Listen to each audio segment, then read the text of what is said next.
making an artwork that is made from parallel lines. Parallel lines are lines that always go in the same direction and they never cross. And they're also equidistant. Equidistant means that they're always the same distance apart. So I'm going to show you a way to use parallel lines to make an artwork. And what you're going to need is a piece of paper. You can work on white paper, or you can work on colored paper. Maybe you look through the lesson and see how they look and then decide. If you choose a colored piece of paper, I wouldn't go too dark, so it'll be better for you to see what you're working on and to make a design with color later. You might want a pencil. I'm doing mine by just drawing directly with marker, so it'll be up to you whether you think you want to draw your lines first and then trace over them. Go light till you know it's right, then go darker and trace with marker. But since it's kind of a lot of lines, maybe you might want to just do it in marker. Up to you. I'm using Sharpies. I'm going to use a thick Sharpie and colored Sharpies to make my artwork. But you can use anything that will make a black line. You can use a good black ballpoint pen, or a black Crayola marker, or even a black crayon. And to color in things at the end, you can use your own markers, crayons, colored pencils, anything that you have at home. All right, let's get started. Here's how to start with our parallel line drawings. I have a messy mat underneath. You can start with pencil if you want, but they are a lot of lines, so I just work directly with marker. Remember, parallel lines are ones that go in the same direction and stay the same distance apart from each other. Here's a pair of parallel lines that are curvy, and here's ones that are straight, and they are the same distance apart from each other, no matter where you look on those lines. These are not parallel lines because they're about to cross, so none of those.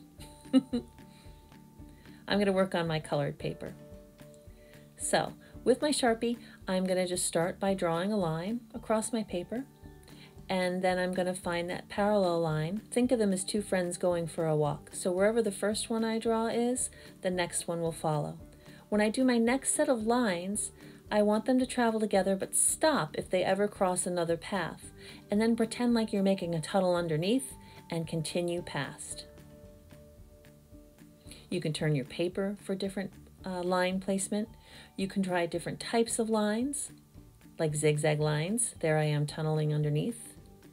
Curvy lines, straight lines. They could be further apart or closer together, as long as we're trying to make them parallel everywhere that they travel.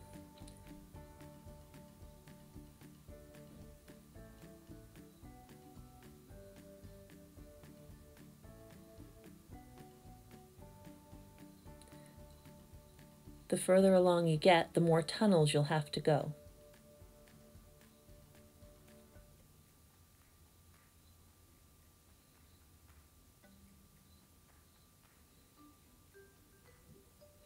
I think for a good drawing, you should aim for about 10 sets of parallel lines.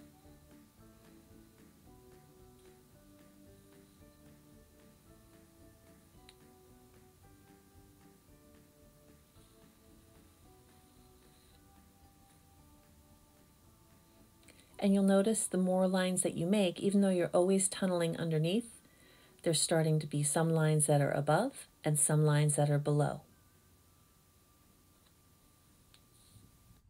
Okay, so here are my projects that I made by using parallel lines. One on white paper and one on colored paper. So when you get to a final design of parallel lines, they look really complicated. But remember, all we were doing was drawing one line at a time and then following it with its best friend. And then anytime you hit another pair of friends going for a walk, you tunneled underneath. So as you do that, some of the lines are underneath, some of the lines are on top, and it looks very interwoven, right? Also, what makes a good project is, I said about 10 pairs of lines. Both of my drawings have a little bit more than that. So if you find some places that are spacey, has a little extra space, you can put another pair of lines. You don't have to stop at 10, but if at 10 you're happy with your drawing, that's fine.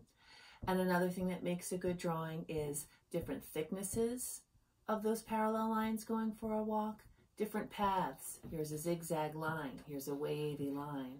So those things make your drawing more interesting. And also, they don't always have to go across or across. You could have a line that starts on the right side, makes a path, and goes back that way. So it doesn't have to be kind of strictly going from one side of the paper to the other. It could go from the bottom to the side, or from the top down and back to the top again.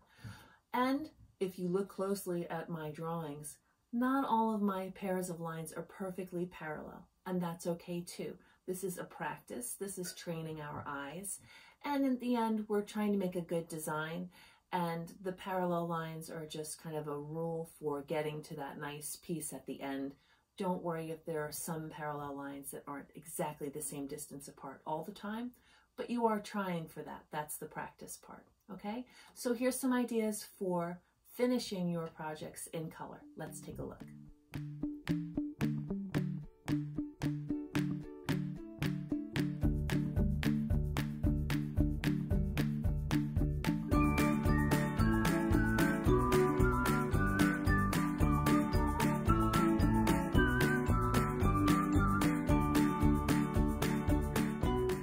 Here are my finished examples using line, pattern, texture, and color to finish our parallel line drawings. So the one that I did on white paper and started in the little time-lapse video, I decided to focus with solid colors on the positive space of the drawing. The subject of the drawing is our parallel lines. So I use solid colors on all of those sets of lines going for a walk. And then in the negative space, and sometimes the negative space is the background and the positive space is the foreground. But in the negative space, the space in between my parallel lines, I just took some of the lighter colors and I just made a little stippled background throughout the whole piece. Stippling is just when you draw little teeny tiny dots all next to each other to fill up the space. So that's this one. And on the one that I did with colored paper, I just stayed with black only, and with the black Sharpie, I focused on the negative space, the space between all of the sets of parallel lines. So in all those background spaces, I picked about 4 or 5 different patterns and solid black and filled in all of that negative space so all of the parallel lines are solid. Now, you could change things up. If you wanted to just make a black and white design on the white paper, you could do that. If you wanted the extra patterns and things on the sets of lines and not in the negative space, you could do that. You could add more colors to a colored paper. And remember, like I said, the lighter paper would be better for that. But crayon would draw on lighter paper, marker would draw on lighter paper. If I was doing color on this one, the one color that I wouldn't color is yellow, because a yellow marker on yellow paper will just look yellow, and that's kind of a waste of time. So you can try and do whatever finishing touches you want to your drawings. They don't have to be the same things that I did on mine, but you really should try to add some kind of line, pattern, color, or texture to finish off your pieces, to make them really good, your best pieces of art, complete and best work. Can't wait to see what you make. Bye.